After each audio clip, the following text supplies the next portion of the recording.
Hello students, welcome to HSB YouTube channel. ಇವತ್ತಿನ ಈ ವಿಡಿಯೋದಲ್ಲಿ we will be having a talk on the chapter called animal kingdom. ಬನ್ನಿ, animal kingdom ಬಗ್ಗೆ ಒಂದಿಷ್ಟು ಮಾಹಿತಿ ತಿಳಿಯೋಣ. Today's topic is animal kingdom. This is a fourth chapter. ನಮ್ಮ first year PUCನಲ್ಲಿ ಇದು 4ನೇ ಚಾಪ್ಟರ್. Let's look it this.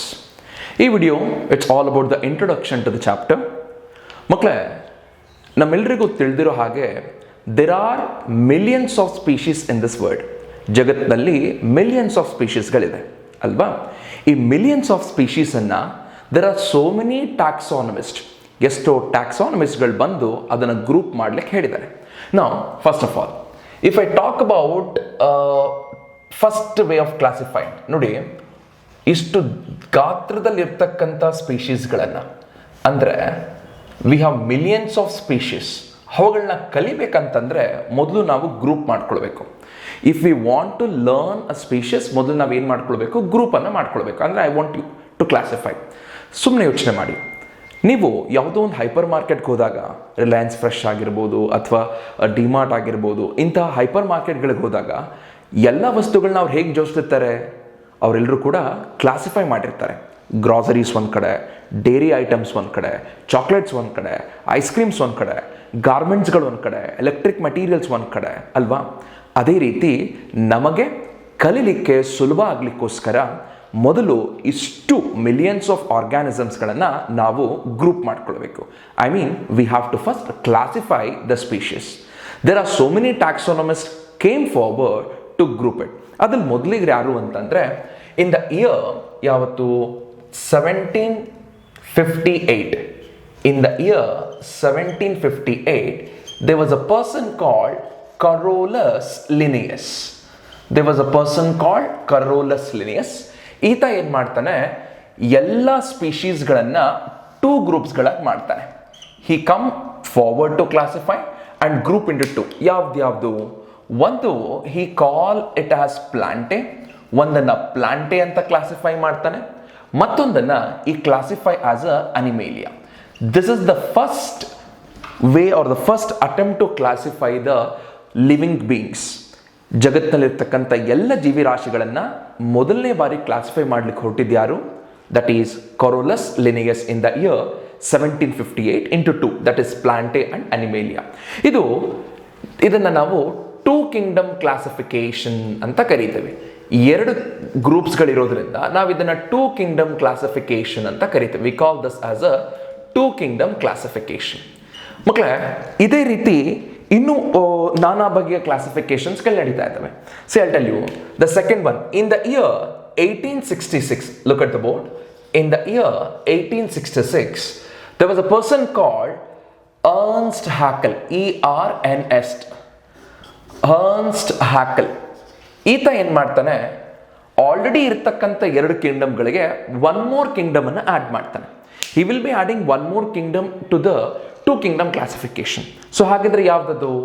ನೋಡಿ ಮಕ್ಕಳ, ಮೊದಲನೇದಾಗಿ ಆಲ್ರೆಡಿ ಅಲ್ಲಿ ಪ್ಲಾಂಟೆ ಇರುತ್ತೆ, ಜೊತೆಗೆ ಅನಿಮೇಲಿಯಾ ಕೂಡ ಇರುತ್ತೆ. Now along with this Plantae and Animalia, he will be adding 1 more group called Protista.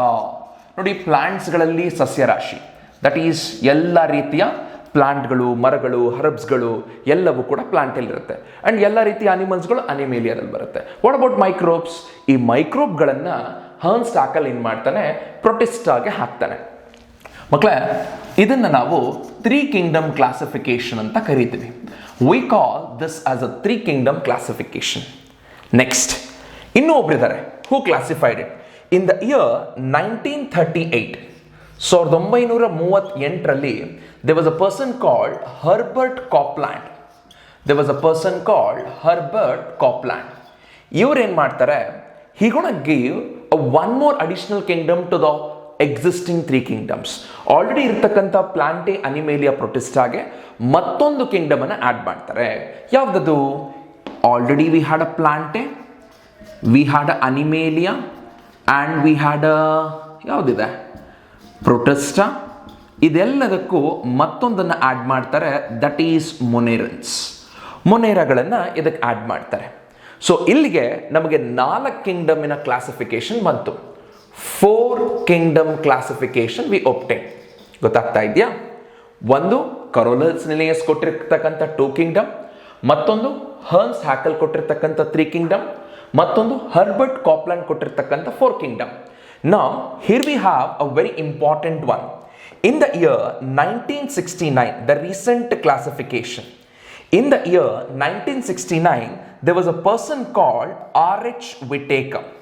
There was a person called R.H. Whittaker.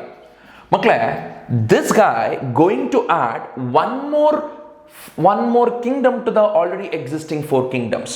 Nodi, already Monera ide. I am writing it in the order now. Monera ide. ತದನಂತರ ಪ್ರೊಟೆಸ್ಟಾ ಇದೆ. ಪ್ರೊಟೆಸ್ಟಾ ಆದಮೇಲೆ V have ಅ ಪ್ಲಾಂಟೆ. ಅದಾದ ನಂತರ we have an ಅನಿಮೇಲಿಯಾ. ಮಕ್ಕಳೇ, already ಇರ್ತಕ್ಕಂಥ ಈ 4 ಕಿಂಗ್ಡಮ್ಗಳಿಗೆ 1 more kingdom ಅನ್ನು add ಮಾಡ್ತಾರೆ. ಯಾವುದದು ಅಂತಂದರೆ ಅದನ್ನು ನಾವು ಕಿಂಗ್ಡಮ್ ಫಂಗೈ ಅಂತ ಕರೀತೇವೆ. ಸೊ ಹೌ ಮೆನಿ ಕಿಂಗ್ಡಮ್ಸ್ ಆಯಿತು? 1 2 3 4 5. This is a 5 kingdom classification. ಇದನ್ನ ನಾವು 5 kingdom classification ಅಂತ ಕರೀತೀವಿ. ಇದು ಬಹಳ ಇಂಪಾರ್ಟೆಂಟ್ ಆಗುತ್ತದೆ. Who brought a 5 kingdom classification ಅಂತ ನಾವು KCET, NEET ಅಥವಾ ನಮ್ಮ ಫಸ್ಟ್ PUC ಬೋರ್ಡ್ ಎಕ್ಸಾಮ್ನಲ್ಲಿ ಕೇಳಿದಾಗ answer should be R.H. Whittaker. We all are following R.H. Whittaker 5 kingdom classification. ನಾವು ಟ್ಯಾಕ್ಸಾನಮಿ ಕಲಿಬೇಕಾದ್ರೆ ಈಗ we are following R.H. Whittaker. R.H. Whittaker ಏನು ಮಾಡ್ತಾರೆ? Cell type, cell wall, nutrition, reproduction, ಈ ರೀತಿ ನಾನಾ ಬಗೆಯ ಪಾಯಿಂಟ್ಗಳನ್ನು ಮೇನ್ ಪಾಯಿಂಟಾಗಿ ಕನ್ಸಿಡರ್ ಮಾಡಿ ಅವರು ಈ 5 ಕಿಂಗ್ಡಮ್ ಕ್ಲಾಸಿಫಿಕೇಶನ್ನ ಕೊಡ್ತಾರೆ. My dear childrens, the only thing we understood right now is ಜಗತ್ತಲ್ಲಿರ್ತಕ್ಕಂಥ ಎಲ್ಲ ಜೀವರಾಶಿಗಳನ್ನು R.H. Whittaker ಏನು ಮಾಡ್ತಾರೆ? 5 ಕಿಂಗ್ಡಮ್ಗಳಾಗಿ ಗ್ರೂಪ್ ಮಾಡ್ತಾರೆ. That is Monera, Protista, Fungi, Plantae, Animalia. What we all are following? 2 kingdom, 3 kingdom, 4 kingdom, 5 kingdom. ಯಾವುದನ್ನು ಫಾಲೋ ಮಾಡ್ತಾ ಇದ್ದೀವಿ? ದಟ್ ಈಸ್ 5 kingdom. My friends, listen, the chapter is about Animalia, animal kingdom. So ಹಾಗಿದ್ರೆ ನಾವು ಯಾವುದನ್ನು ಫೋಕಸ್ ಮಾಡ್ತೀವಿ ಹೇಳಿ? Yes, we will be focusing on the kingdom Animalia. Look over here. Monera Protista ಫಂಗೈಯನ್ನು ನೋಡಿ. ಮೊನೇರಾ ಪ್ರೊಟಿಸ್ಟಾ ಫಂಗೈಯನ್ನು ಮಕ್ಕಳೇ ನಾವು already we have learned in the chapter called biological classification ಅಲ್ವಾ? ನೀವೇನಾದರೂ ಬಯೋಲಾಜಿಕಲ್ ಕ್ಲಾಸಿಫಿಕೇಶನ್ ನಮ್ಮ ವಿಡಿಯೋಸನ್ನು ನೋಡಿಲ್ಲ ಅಂತಂದರೆ ನಾವಲ್ಲೇ ಮೇಲೆ ಹಾಕಿರ್ತೇವೆ. You can tap on it, you can get into the biological classification chapter. ಇನ್ನು ಪ್ಲಾಂಟೆ ಬಂದು ಮಕ್ಕಳೇ, Plantae we have a separate chapter. ಅದು ಕೂಡ ಪ್ಲಾಂಟ್ ಕಿಂಗ್ಡಮ್ ಅಂತ ಒಂದು ಚಾಪ್ಟರ್ ಇದೆ. ಅದು ಕೂಡ ನಮ್ಮ ವಿಡಿಯೋಸ್ ಅವೈಲಬಲ್ ಇದೆ. You can watch. Plant kingdom ಅಂತ ಒಂದಿದೆ. And next, ಈ ವಿಡಿಯೋದಲ್ಲಿ we will be having a talk on this, that is kingdom Animalia. Animalia kingdom ಅನ್ನು ಮಾತಾಡ್ತೀವಿ. ಗೊತ್ತಾಯ್ತಾ? You got this? So ಈಗ we going to get into the animal kingdom chapter detailedly. ಮಕ್ಕಳೇ, just now we understood there are 5 kingdom classification which we are following. In this chapter we are talking about the last kingdom listed by R.H. Whittaker, that is ಯಾವುದು? Kingdom Animalia. ಬನ್ನಿ, ಮೊದಲಿಗೆ ಈ kingdom ಅನಿಮೇಲಿಯಾದಲ್ಲಿ ಏನಿದೆ? Let's understand. My friends, kingdom Animalia has been divided. Kingdom ಅನಿಮೇಲಿಯಾವನ್ನು ನಾವು 11 ಫೈಲಮ್ಗಳಾಗಿ divide ಮಾಡ್ಕೊಂಡಿದ್ದೀವಿ. NCERTಯಲ್ಲಿ ಬರೀ 11 ಫೈಲಮ್ಗಳನ್ನು ಕೊಟ್ಟಿದ್ದಾರೆ. There are more phylums which we have to learn in our higher studies. ನೀವು ಬಯಾಲಜಿಯಲ್ಲಿ, ದಟ್ ಟು ಝುವಾಲಜಿಯಲ್ಲಿ ನೀವೇನಾದರೂ BSc MSc ಮಾಡಲಿಕ್ಕೆ ಹೋದರೆ ಆಗ ನೀವು 11 ಅಲ್ಲ 30, 35, 40 ಅದಕ್ಕಿಂತ ಹೆಚ್ಚು ಫೈಲಮ್ಗಳನ್ನು ನೀವು ಕಲಿತೀರಿ.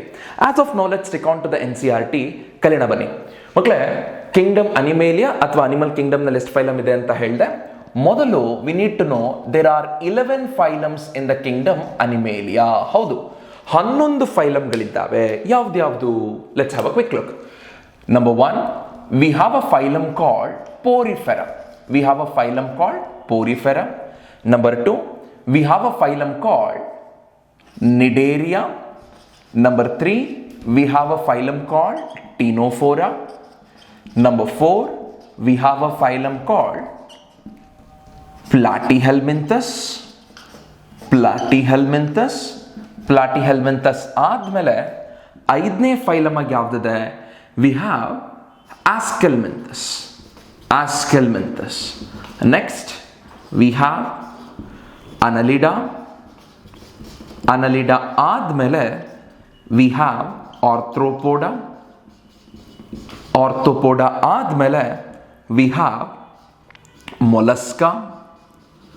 Mollusca ಆದಮೇಲೆ we have Echinodermata. Echinodermata ಆದ ನಂತರ we have 10th phylum, that is Hemichordata. ಮಕ್ಕಳೇ ಹೆಮಿಕಾರ್ಡೇಟಾ ಆದಮೇಲೆ ಕಟ್ಟ ಕಡೆಯ ಫೈಲಮ್ ಯಾವುದು ಅಂತಂದರೆ ದಟ್ ಈಸ್ ಫೈಲಮ್ ಕಾರ್ಡೇಟಾ.